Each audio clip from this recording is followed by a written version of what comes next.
અમદાવાદમાં સાંસ્કૃતિકના સમાગમનો આ લોક ઉત્સવનો ઉજવાયો છે। ગુજરાત અને પૂર્વાંચલ રાજ્યોના કલાકારો પરસ્પરની લોક સંસ્કૃતિના સમન્વયની પ્રસ્તુતિઓ રજૂ કરશે અને કલ્ચર એક્સચેન્જથી અનેકતામાં એકતા પાર પડશે। રામનવમીના પાવન અવસરે યોજાતો માધુપુરા ગેટનો મેળો માત્ર એક તહેવાર નથી, પણ આપણા સાંસ્કૃતિક વારસાનું જીવંત પ્રતીક છે। પશ્ચિમ અને પૂર્વોત્તર ભારતને સાંસ્કૃતિક રીતે જોડે છે। આ મેળો રામ અને કૃષ્ણ બંનેની ભક્તિ અને પરંપરાનું સંગમનું પણ પ્રતીક છે। એક તરફ શ્રી રામના જન્મોત્સવની દિવ્યતા છે, તો બીજી તરફ ભગવાન શ્રી કૃષ્ણના લગ્ન મહોત્સવની ભવ્યતા છે।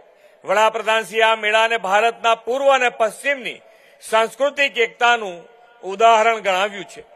સાંસ્કૃતિક કૃતિઓ જ નહીં, પૂર્વોત્તર રાજ્યોના હસ્તકલા કારીગરોના ઉત્પાદનો, ત્યાંની વાનગીઓના સ્ટોલ્સ પણ વોકલ ફોર લોકલની નેમને પાર પાડશે।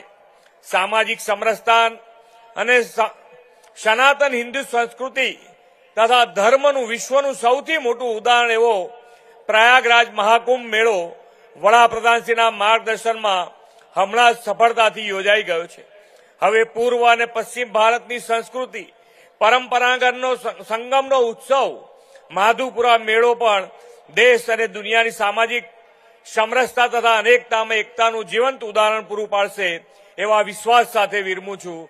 ભારત માતા કી જય, વંદે માતરમ, જય જય ગરવી ગુજરાત।